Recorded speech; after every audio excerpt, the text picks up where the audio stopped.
Apabila ada orang menghinamu, jangan engkau balas pula menghinanya. Karena itu tiada berguna, cuma akan membawa bencana. Juga pada orang yang menyakitimu, jangan engkau balas pula menyakitinya.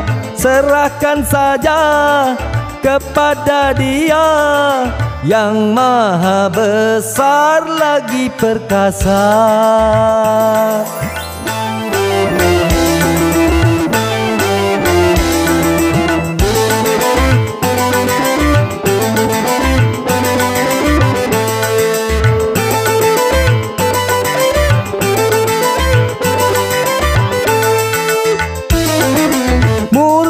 Tuhan lebih besar daripada murkamu.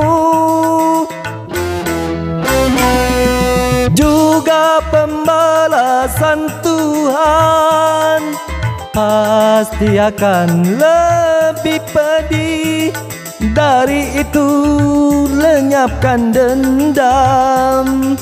Jangan engkau turuti setan.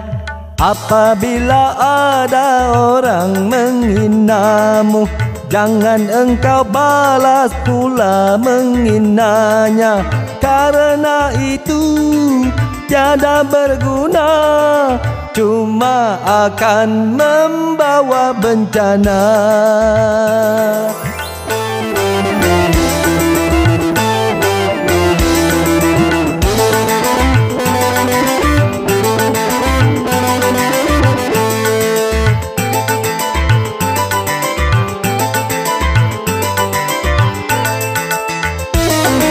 Murka Tuhan lebih besar daripada murkamu. Juga pembalasan Tuhan pasti akan lebih pedih. Dari itu lenyapkan dendam. Jangan engkau turuti setan. Apabila ada orang menghinamu, jangan engkau balas pula menghinanya.